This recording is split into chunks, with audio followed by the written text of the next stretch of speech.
Hi, I'm Amy, and I'm going to walk you through a project I did on increasing independent help me responses during academic tasks using functional communication training, also known as FCT.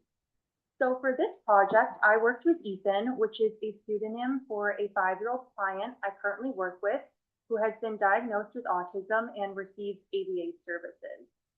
While working with him, I noticed that when tasks got hard, he usually wouldn't ask for help. Instead, he would disengage. For example, he would put his pencil down, turn away from the worksheet, or stop responding to the task. So I wanted to see if I could teach him a more functional way to respond in those moments by asking for help. This is something that was actually really supported in previous research. FCT has been shown to increase communication and reduce behaviors like escape or avoidance. So my goal was to help him become more independent by giving him a skill he could use across different tasks. For my method, I used a multiple baseline design across different academic tasks, including tracing, matching, and a basic math addition worksheet. This took place after his regular ABA sessions, and each session lasted about 5 to 10 minutes or until the worksheet was completed. One important part of this study was how baseline and intervention were set up. During baseline, I did not provide any prompting for help me because I wanted to see if he would ask for help on his own. If he stopped working, we would briefly wait about 10 seconds before providing any help, but we did not prompt the response at all. Then during the intervention phase, I implemented functional communication training and using a most to least prompting hierarchy. At the beginning, I provided more support like full vocal and partial vocal prompts, and then I gradually faded those prompts. By the end of the intervention, he was asking for help independently without any prompts from myself or another staff member.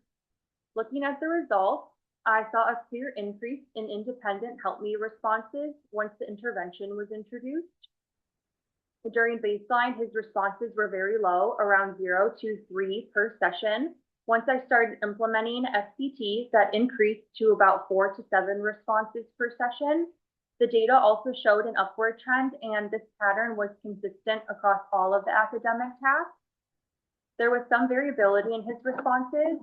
On some days, he didn't seem as motivated to complete the worksheet. And on other days, he may have not needed as much help because he understood the worksheet material well. But overall, the increase in independent responding shows that the intervention was effective.